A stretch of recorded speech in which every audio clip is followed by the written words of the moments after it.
CBI के पहुंचते ही पता चल गया, बालासोर रेल हादसे का सच मिल गया। जिसने दिया था मौत का ग्रीन सिग्नल, कवच से भी नहीं टलता हादसा। ऐसी साजिश का हुआ खुलासा जिसे सुनकर कांप जाएगी आपकी रूह। गलती से शूट हुए वीडियो को देख सीबीआई के फूले हाथ पांव कैसे गई इतने लोगों की जान, पता चल गया। हादसे से पहले ही भेजा गया था अलर्ट। स्टेशन मास्टर ने खोला सबसे बड़ा राज। बालासोर रेल हादसे से रेलवे ने लिया सबक, जारी कर दिया सबसे बड़ा फरमान। 3 ट्रेनों की ऐसे ही टक्कर नहीं हो गई थी, बहुत बड़ी साजिश का पर्दाफाश हो गया है। सीबीआई ने अभी से इस पूरे रेल हादसे का सच सबके सामने ला दिया। ये जानते हुए भी कि तीनों ट्रेनें आसपास हैं, इसके बाद भी किसने ट्रेनों को ग्रीन सिग्नल दे दिया था, इसका भी पता चल गया है। जिसके बाद अब शक यकीन में बदलता जा रहा है कि ये हादसा नहीं है, एक बहुत बड़ी सोची समझी साजिश है। ओडिशा के बालासोर में कोरोमंडल एक्सप्रेस लूप लाइन में खड़ी मालगाड़ी से टकरा गई थी। टक्कर इतनी तेज थी कि कोरोमंडल एक्सप्रेस के कुछ डिब्बे पटरी से उतर गए थे, जिसके बाद वो बगल से गुजर रही यशवंतपुर हावड़ा ट्रेन से टकरा गए थे। इस भीषण हादसे में करीब 300 लोगों की मौत हुई, जबकि 11 लोग घायल हो गए।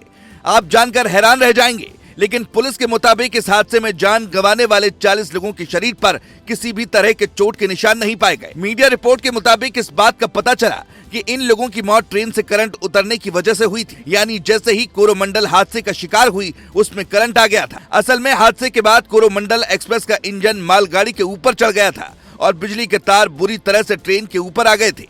इसीलिए अब इस बात की आशंका जताई जा रही है कि शायद ट्रेन के अंदर बैठे यात्रियों को बिजली का जोरदार झटका लगा, जिसकी वजह से कई लोगों की जान चली गई, जबकि कई लोग घायल भी हो गए। रेल हादसे में भले ही करीब 300 लोगों की मौत हुई, लेकिन 40 लोगों के शरीर पर न तो कोई चोट पाई गई और न ही किसी तरह के खून के निशान पाए।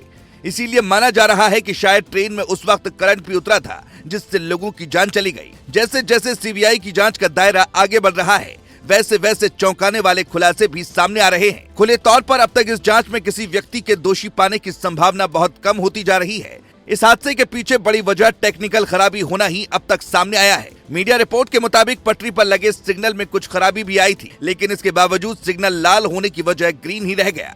इस एंगल से भी अब सीबीआई जांच में जुटी हुई है, ताकि क्या किसी ने सिग्नल से छेड़छाड़ की थी या फिर ये एक टेक्निकल फेलियर था, इसके बारे में पता लगाया जा सके। लेकिन इसी बीच एक ऐसी बात का पता चला है जिसको सुनने के बाद आप भी अपना माथा पीट लेंगे। याद हो कि बालासोर की ही तरह साल 2014 में गोरखधाम एक्सप्रेस भी चुरेब में हादसे का शिकार हो गई थी। इसके बाद हरचंदपुर में 2018 में न्यू फरक्का एक्सप्रेस दुर्घटना का शिकार हुई थी, जिसके बाद रेल संरक्षा आयुक्त ने फुल प्रूफ सिग्नल व्यवस्था पर सवाल उठाए थे। आप जानकर हैरान हो जाएंगे कि बालासोर रेल हादसे से करीब 3 महीने पहले रेलवे के एक वरिष्ठ अफसर ने बोर्ड को पत्र लिखकर किसी बड़े हादसे की आशंका जताई थी और तत्काल सुधार की मांग की थी, लेकिन उसे अनसुना कर दिया गया और उसका परिणाम क्या हुआ आज हमारे सामने है। इसीलिए अब सीबीआई की जांच का दायरा भी धीरे धीरे बढ़ता ही जा रहा है। हालांकि बालासोर रेल हादसे के बाद रेलवे भी पूरी तरह से अलर्ट हो गया है। बनारस रेल कारखाना में सतर्कता बढ़ा दी गई है। नए इंजन के निर्माण और पुराने इंजन की मरम्मत की निगरानी कराई जा रही है। ऑडिट टीम बनाकर रोजाना छोटी कमियों की रिपोर्ट ली जा रही है। कर्मचारियों की काउंसलिंग भी की जा रही है, ताकि कर्मचारी गलतियां बताएं और उसे समय से ठीक कर लिया जाए। Bureau report.